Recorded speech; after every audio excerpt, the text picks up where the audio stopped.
This dry heat is having a huge impact on one of North Carolina's biggest industries. The drought is hurting a lot of communities across the country, but also here in the east.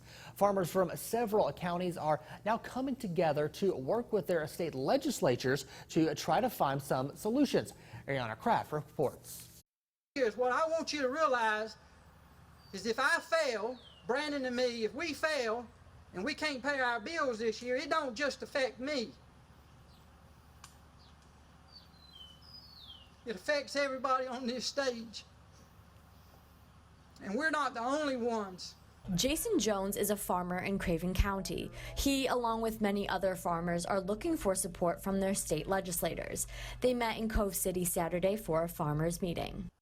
Today is all about bringing the community together. What we've got is we've got Craven County farmers for some adjacent counties, as well as state representatives, the legislators that have the power to bring help down here to the local community, all coming together and all meeting each other so that they can work together to come up with a plan. Farming communities across eastern North Carolina are in danger of losing most or all of their crops and going bankrupt because of this year's drought. Farmers took this meeting as an opportunity to explain to local legislators the difficult situation they are in, as well as take officials on a tour of their crops, showing them what this heat has done.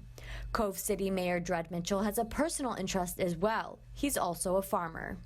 Just want to make people aware of our problems and situation, and I'm really afraid that there's going to be right many farmers not going to make it to farm another year.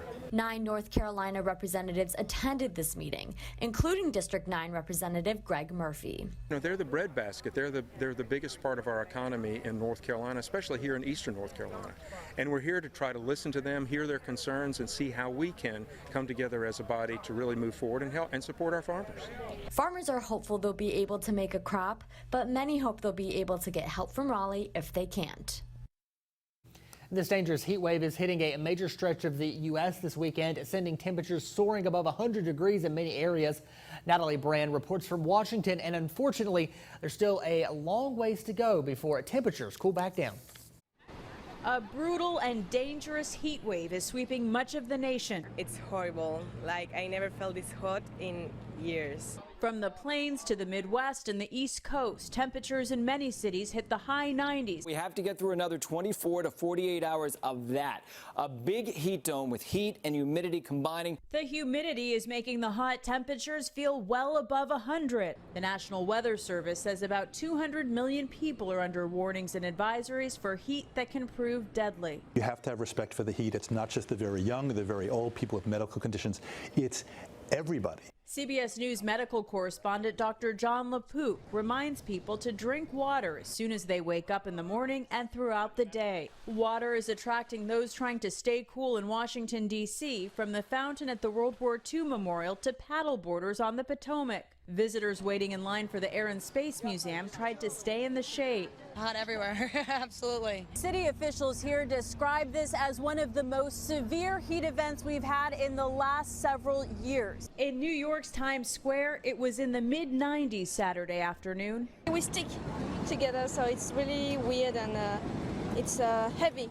This man from Australia is not letting the high temperatures bother him. Personally, I'm not really feeling the heat. I'm just having a good time. Many are trying to make the most of the extreme heat, and that includes the panda at the National Zoo. Natalie Brand, CBS News, Washington.